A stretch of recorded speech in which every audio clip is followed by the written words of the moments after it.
그러니까 현영민 위원이 국가대표 감독이라면은 어떨 것 같아요?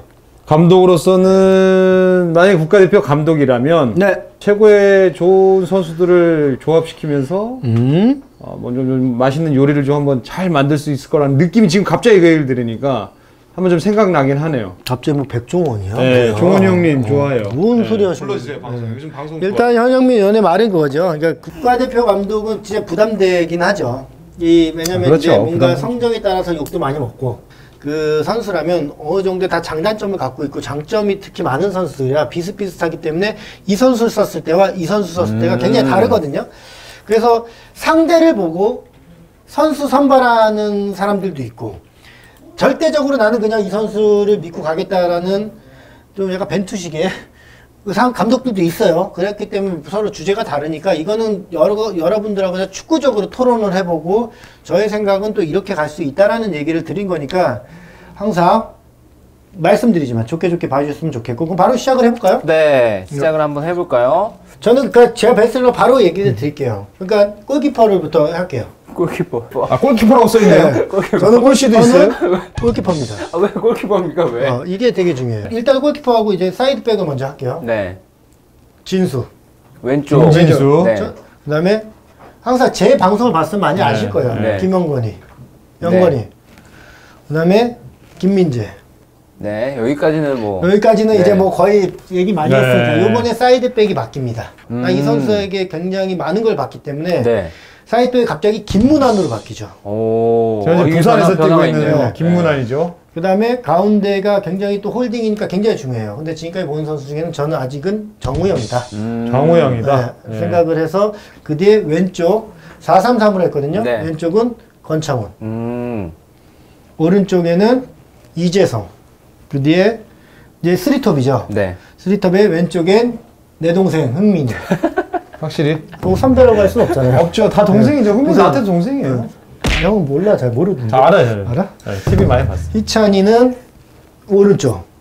그 다음에 가운데가 또. 가운데가 중요하죠. 네. 아, 가운데. 가운데 여러 얘기가 있었지만 이건 또 나중에 설명을 드릴 거니까 저는 일단 김신욱으로 갑니다. 오. 김신욱. 네.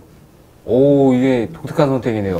네. 스타일이 다른 거예요. 네. 벤토와 나는. 근데 왜 의조가 너무 좋은데 그 너무 황의조, 손흥민, 황희찬이 하면 세 친구들 스타일이 좀 비슷비슷한 것 같아서 하나는 어느 정도 가운데를 지켜주면서 좀 뭔가 신체 조건이라도 골을 넣어줄 수 있는 그 다음에 저희가 지고 있을 때라든가 하면은 뭔가 정말 단순한 공격 패턴을 가져가면서 타겟형 유형의 공격수가 필요한 그쵸. 거죠. 가운데서 좀 센터백을 받쳐주고 센터백을 못 나오게 좀 막아주면서 네. 신체 조건이 워낙 좋으니까 그러면 흥민이나 의찬이는 사이드만 점령을 해버리면 단순럽지만 더 편하게 플레이할 것이고 그랬을 땐 크로스로서 어시스트를 많이 할 수 있는 플레이 네. 그러면은 이제 대표팀이 이길 상황이 되게 많다 이렇게 평가를 한 거고요.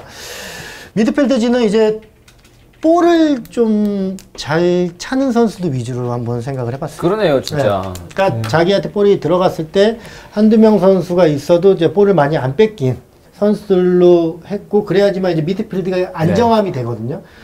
저희가 이제 항상 축구 감독으로 이제 자리에 있을 때 미드필드에 갔을 때 뺏겨서 바로 들어가 버리면 수비 라인이 좀 계속 밀리는 상황이 굉장히 많이 벌어지는데 지금 제가 뽑은 세 선수는 빌드업이 가능한 근데 빌드업 가능하지만 침투도 가능한 두 선수를 놓으면서 공격적으로는 약간 숫자를 받쳐줄 수 있는 선수를 했고 우영이는 약간 홀딩으로서 지켜주는 역할. 그래서 하지만 이 킥력이나 여러 가지 느낌이 좋은 선수라 아마도 가운데서 문제가 없을 것이라고 생각을 했고 나머지 포백은 많이 상상을 했을 거예요. 제가 센터백은 이제 김영건 선수하고 민재를 계속해서 얘기를 네. 했으니까. 하지만 진수는 뭐 사이드가 볼을 굉장히 많이 잡는데 일단 김진수 선수만큼 사이드에서 볼을 잘 차는 선수를 아직까지는 제가 본 적이 없고 좀 잘 지켜주면서 좀 이렇게 톡톡 튀면서 제가 원하는 스타일을 가진 선수라 아마 그 전에 저거 봤잖아요. 그러니까 그렇게 최근에 이제 현역 선수로서 없어서 그렇게 선택을 했고 사이드 쪽에서는 좀 뭔가 스피드의 변화가 훨씬 더 필요하다라고 느꼈어요. 훨씬 더 약간 공격적으로 들어갈 때는 좀 더 스피드와 많은 체력을 더 요하는 자리로 많이 변했기 때문에 최근에 제가 이 김문환의 플레이 보고 정말 감탄한 경기가 너무 많아갖고 아마도 김문환이 좀만 시기가 지나면은 사이드백을 차지 않을까라는 생각에 김문환을 선택을 했고요. 이 골키퍼 자리가 제가 얘기하기도 좀 미안하지만 항상 뭔가 문제는 아니에요. 감독마다 좀 다른 의견이지만 저는 제가 감독을 하면 네. 저는 골키퍼에 대해서 잘 모릅니다. 솔직히. 아, 필드니까. 필드니까요. 네. 항상 골키퍼는 특수 포지션이라고 얘기하기 때문에 그 대회 때의 컨디션과 또 당일 컨디션도 되게 중요하거든요. 그거를 이제 골키퍼 코치랑 좀 상의 후에 선별을 해야 되는 게 맞아서 골키퍼는 딱 포함된 베스트 11이 정확히 선정을 못하겠어서 제가 골키퍼 넣었거든요. 그런 거는 좀 이해해 주시고 일단 제가 이제 대충은 아니지만 저에 대한 포부를 밝혔는데 이거에 대해서 또 현웅 위원이 할 말씀이 있지 않겠어요? 뭐 이거는 뭐 각자 개인 의견 차이니까. 그렇죠. 그걸 들어보려고 그랬어요. 그래서 뭐 좋은 선수들 분명히 지금 거의 대부분이 아마 좀 비슷하게 선수 구성이 돼 있을 것 같은데 저는 조금 생각이 조금 달라요. 그러면은 현현님의 베스트 11 한번 발표해 저는 주시죠. 골키퍼는 또 확실하게 확실하게. 좀 확실한 선수가 있습니다. 좀 조현우 선수가 어디 있나요? 여기 있습니다. 조현우. 네. 저는 뭐 최근 뭐 2018년 러시아 월드컵에서부터 꾸준히 또 주전 자리를 차지를 했고 지금 K리그에서 올해도 또 베스트 11 베스트 골키퍼에 선정이 됐고 리그에서 한 3년 연속 조현우가 베스트 11 차지하고 있는 걸로 알고 있습니다. 이 부분으로 하지 말고 그냥 설명을 하는 게 나을 것 같아요. 그런가요? 그렇죠. 저는 사하나로 갔습니다. 아시아 팀을 상대로 더욱더 좀 공격적인 경기 운영을 펼치기 위해서. 그래서 양쪽 측면 풀백들은 이제 이 외자를 가진 선수들이 참 볼을 이쁘게 잘 차더라고요. 양쪽 쪽에 외자. 왼쪽은 홍철, 네. 오른쪽은 지금 이용 선수로 저는 구성을 해봤습니다. 보통 지금 양풀 벤투 감독이 많이 쓰는 선수 중에 하나를 선택을 한 거죠. 이 선수들의 장점이라면 거의 뭐 측면에서 깊은 지역까지 올라가서 크로스들이 또 장점인 선수들이라 상대가 좀 깊은 지역에 내려섰을 때 이런 크로스를 좀 적절하게 잘 사용할 수 있는 선수들로 구성을 좀 해봤고요. 중앙 수비는 똑같아요. 저 왼쪽에 뭐 김영권, 오른쪽에는 김민재. 그렇죠. 네. 이 선수는 좀 오랫동안 지켜봐서 좀 믿음감이 있습니다. 그리고 이제 저는 이제 홀딩 미드필더로서는 지금 K리그 올 시즌 MVP를 차지한 손준호 선수. 제가 직접 경기도 같이 뛰기도 했지만 이 선수 경기 볼 때마다 우리가 이제 지우개라는 이야기를 많이 하는데 뭐 상대 이제 에이스 역할을 할 수 있는 선수들을 참 정말 뭐 90분을 이렇게 뛰어도 뛸 수 있을 정도의 이게 엄청난 활동량으로 경기를 치러내는 거 보고 저는 이제 사하나의 핵심 역할을 할 수 있는 하나의 자리에는 손준호 선수를 한번 기용을 해봤습니다. 올해도 준호 때문에 우승을 했죠. 네, 이번에 뭐 대표팀도 마지막에 선발이 잘했죠. 됐고. 특히 잘했죠. 네, 대표팀 선발이 돼서도 선발된 경기에서 또 잘했어요. 준호가 원래 가지고 없었던 게 터프함이에요. 네, 그렇죠. 네, 지우개라는 거는 또 우리가 생각할 때 원래 남일영이나 김남일 선수나 이런 사람이 갖고 있던 약간 진공청소 이게 지우개의 모습이 솔직히 좀 적었어요. 그냥 볼을 좀 이쁘게 차는 선수라는 게 있지만 요번 올 시즌의 손준호는 자기의 약점이라고 생각했던 지우개를 가지게 됐어요. 볼은 원체 잘 차는데 그러면서 아마도 현영민 감독한테는 핍이 된 거일 수도 있다고 생각합니다. 마음에 쏙 들어왔네 그냥. 뭐 일단은 수비로도 좀 강하게 부딪힐 수 있지만 기본적으로도 패스를 뿌려줄 수 있는 선수. 그렇기 때문에 또 거기다가 세트피스 전담 키커 역할도 할 수 있는 선수라서 저는 이제 하나의 홀딩 미드필더로서 손준호 선수를 선택을 했고 그렇고요. 양쪽 측면 윙어로는 왼쪽에는 손흥민, 오른쪽엔 황희찬을 넣습니다. 그래서 사하나의 이제 위에 자리에 이성 공격수들의 4는 왼쪽은 권창훈, 오른쪽은 저는 과감하게 이강인으로 갔습니다. 좋죠. 일단 이 4명의 뭐 미드필드나 윙어는 기본적으로 기술적으로 볼을 잘 다루는 선수들. 네. 그리고 또 속도가 있는 선수들. 그렇죠. 이 속도라고 하면 기본적으로 가지고 있는 경기장에서 뛰는 스피드도 중요하지만 저는 이 생각의 속도가 빠른 선수를 좋아하거든요. 딱 볼이 오기 전에 미리 이제 다음 플레이를 예측하고 플레이하는 선수들. 그게 바로 이강인과 권창훈이 저는 이강인 선수를 실제로 뛰어보진 않았어요. 근데 경기를 볼 때마다 위에서 그라운드에서 저쪽에 패스가 나갔으면 좋겠는데 그 패스가 나가는 게 이강인. 이상하죠. 네, 그런 느낌을 좀 많이 받아가지고. 그러니까 지금 권창훈과 이강인은 머리의 생각이 생각보다 좀 진짜 빠르죠. 네, 창의성이 뛰어난 선수들. 흥민이와 희찬이는 속도가 정말 빠르요 그런 여러 가지가 배분된 그런 느낌. 그리고 저는 측면 윙어들은 무조건 거의 1대1 드리블, 상대 수비를 맞닥뜨렸을 때는 1대1로 직선 드리블을 할 수 있는 선수를 굉장히 선호합니다. 좀 벌려서 그렇죠. 네. 돌파. 그 다음에는 뭐 이런 측면 윙어들 좀 발빠른 선수들과 함께 돌파력을 가진 선수들. 그래야지 가운데가 살죠. 네.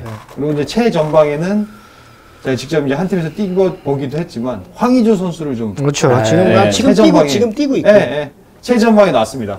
그래서 전체적으로 이 미드필드나 공격수는 신장은 작지만 기술이 뛰어난 선수들과 함께 생각이 스피드가 굉장히 좀 빠른 선수들로 좀 구성을 해서 좀 속도감 있는 경기를 좀 저는 하고 싶어가지고 뭐 경기하는 측면도 사실 우리가 공격적으로 아니면 안정적으로 아니면 수비적으로 뭐 실리 축구, 뭐 선수비 후 역습을 한다는 이런 기본 세 가지 테마가 있지만 굉장히 좀 공격적인 축구를 하고 싶어가지고 이렇게 사하나로 좀 구성을 해봤습니다.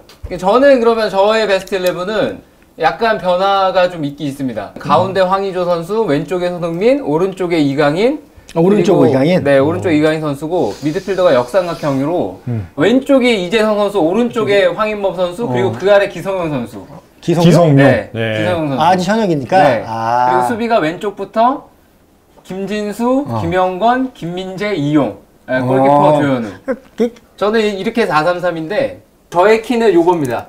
이강인의 왼발, 손흥민의 전진이에요. 네, 저의 키입니다. 정확합니다. 저 그게 싹싹 돌려놓고 이런 거 좋아하거든요. 그러니까 이강인의 왼발과 손흥민의 전진. 네. 저는 항상 흥민이를 가지고 얘기를 했던 부분이 전체적인 키포인트인 것 같다는 거죠. 그러니까 그나마 공간이 있는 곳은 사이드가 공간이 많다라는 거예요. 그래서 뭔가 아시아권이랑 시합할 때 흥민이가 뭔가 활약을 안 했을 때 사람들이 왜 국가대표 오면 활약도가 없다고 이렇게 표현을 했을 때 제가 그때 뭐라 그랬냐면 저도 외국에 있을 때 이제 A매치나 이런 것 때문에 아시아권에 예선전에 오면은 진짜 볼만 잡으면 공간이 없어서 죽겠더라고요. 사우나 하나 뭐 진짜로 어디 있는 거 도주 수비 상대 내려가 버리니까. 답답하는 그러니까 어디 공간 나도 앞으로 가는 스타일인데 답답해갖고 공간이 없으니까 좀 미치겠다는 생각까지 들 정도로 힘들었을 때 아마 흥민이도 똑같지 않을까라고 생각을 해요. 또 이름값이 더 있으니까 상대가 봤을 땐 더 그래. 그러면 그 선수가 최대한 살릴 수 있는 게 뭘까라고 생각을 해야 되는 거야. 흥민이가 골도 넣고 어시스트도 하고 다 하면은 너무 좋죠. 하지만 흥민이도 사람이기 때문에 굉장히 힘들다는 거죠. 그러면 흥민아 사이드 공간이 그나마 너의 스피드를 찾고 네가 정말 활약을 하는데 그러니까 나는 흥민이랑 기찬이는 뭔가 벌려서 사이드에서 좀 그 조직을 좀 파괴시키는 역할. 가운데는 어찌 보면 어렵게 파괴시키는 게 올라왔을 때 정말 어떤 수 써서라도 골을 넣을 수 있는 뭔가 피지컬과 스피드와 여러 가지를 갖춘 그런 선수들로 배치를 시켜야 되지 않나 이렇게 한번 생각을 해봤고 4-3-3으로 한 이유는 뭔가 사이드를 이용해서 미드필드 축구를 해봐야 되지 않나 이렇게 생각을 했습니다. 네, 저는 뭐 현대 축구가 가장 좀 많이 이야기하는 속도와 밸런스, 결국 이 측면을 열어야 중앙을 파괴시킬 수 있다. 그렇기 때문에 제 키포인트는 측면입니다. 측면. 예, 지금 뭐 K리그에서도 우승, 준우승, 뭐 3위 팀도 마찬가지고 일단 측면에 스피드가 있고 측면이 파괴가 되니까 중앙에 있는 주니어 선수 역시 뭐 득점왕이라는 또 타이틀을 따낼 수가 있었고 전북이 잘 나갔을 때도 이동욱 선수가 득점을 올릴 수 있을 때도 결국 이제 측면에서 흔들어졌을 때 중앙이 또 열릴 수가 있고 예, 친구 고마워. 그때 집사부터 잘 나갔고 그러니까. 그다음에 또 포항 같은 경우도 올 시즌 좋았던 건 왼쪽에 송민규, 오른쪽에 팔라시오스 이 빠르고 돌파력 있는 선수들이 측면을 흔들어주다 보니까 저는 또 일리첸코에게 또 그만큼 찬스가 왔다고 좀 생각이 돼서 측면의 윙어들 뿐만이 아니라 측면의 풀백 포지션을 좋은 선수들을 좀 가지고 있는 팀이 좋은 성적을 냈다. 네. 그렇기 때문에 저는 좀 간략하게 측면을 열어야만 흔들어야만 중앙을 열 수 있다. 그렇게 좀 제 키포인트는 좀 전략 전술에서 가볍게 좀 설명을 해봤습니다. 만약에 네. 우리가 지금 멤버에서 교체할 수 있는 흐름을 바꿀 수 있는 선수가 누구일까? 또 이기고 있을 때랑 지고 있을 때, 그렇죠, 이기고 다르죠. 있을 때 또 다를 텐데. 지금 그렇죠? 뭔가 하나에 제가 포인트를 준다면 지고 있을 때입니다. 쥐고 있을 때 저는 김신욱 선수를 선택을 했습니다. 누구를 빼고? 황의조 빼고. 여기서 이제 미드필드를 빼야죠. 미드필드를 뭐 권창훈이라든가 이강인 하나 빼고 미드필드를 하나 라인을 내리고 그 다음에는 이제 4-4-2 형태로 돌아서서 네. 김신욱 선수를 저는 이기고 있을 때도 넣을 거고 지고 있을 때도 넣을 거예요. 무조건 그런 게 지고 있을 때는 뭐 당연히 공격을 위해서 넣겠지만 이기고 있을 때도 저는 사실 제가 아까 공격적이라는 말씀을 많이 드렸는데 1대0보다는 저는 2대0이 좋아합니다. 그렇기 때문에 1대 0으로 지키는 축구보단 2대 0으로 아예 벌어져서 상대가 포기하게끔 만드는 그런 축구 색깔을 좀 많이 나타내고 싶어가지고 저는 좀 이기고 있을 때나 지고 있을 때는 한결같이 뭐 교체는 무조건 공격수 김신욱 선수를 좀 선택을 해봤습니다. 저는 좀 약간 그러면 미드를 좀 바꿔야 될 것 같아요. 허리. 네. 네. 남태희 선수. 네, 남태희 선수도 창의 이재성 좀 더 공격적인 것 같아요. 네. 스피드도 있고 하니까 남태희를 아마 재성이나 창훈이 그 자리 교체를 통해서 홀딩은 놔둬야 되는 교체를 통해서 뭔가 좀 더 공격수를 하나 집어넣는다라는 생각. 그 다음에 남태희 선수의 가장 큰 장점이 저는 빠져들어가는 리바운드 볼 잡는 그런 부분이 있어서 아마 김신욱 선수의 헤딩을 네. 좀 이렇게 좀 리바운드 해갖고 뒤쪽에 잘 갖고 파고 들어가는 들어가면서? 그런 플레이가 좀 나와야 되지 않나라고 생각해서 저는 남태희 선수를 한번 생각을 해봤습니다. 네. 저는 황희찬 선수. 황희찬 선수를 넣을 거예요. 임범이 빼고 황인범 선수를 빼고 그리고 김민재 선수를 올릴 겁니다. 네. 헤딩으로 이렇게 올리고 그냥 이렇게 뭐 볼 때려주는 거죠. 이렇게 뒤에서도 때려주고 간단하게 네, 여기도 때려주고 민재 헤딩하라고 네, 그러고 왜냐면 리바운드. 황희찬 선수가 이렇게 우당탕 해가지고 수비수를 볼링핀 쓰러뜨리듯이 그런 힘이 있어요. 네, 이렇게 몸으로 다 뚫고 가면 그래서 되게 간단스러운 뭐 지고 있을 때는 어찌 보면 간단한 게 어찌 보면 굉장히 좋다라고 생각을 하고 그러면 이제 소통의 창이 바뀌었다고 생각해 주시면 될 것 같아요. 이제 모모 라면이라는 게 이제 어찌 보면 미래를 가지고 저희가 얘기를 할 수 있거나 하는 거지만 좀 비방성 썰도 여러분들한테 재밌는 거 많잖아요. 네. 그래서 그런 것도 기대 많이 해주시고 항상 감사드리고 마지막으로 한마디 하고 끝내겠습니다. 오랜만에 나왔는데 좀 소통 이렇게 좀 오랜만에 활발해서 너무 좋았습니다. 앞으로도 자주 만나는 시간 가졌으면 좋겠습니다. 감사합니다. 감사합니다. 피스 이찬수입니다. 네, 또 만나요.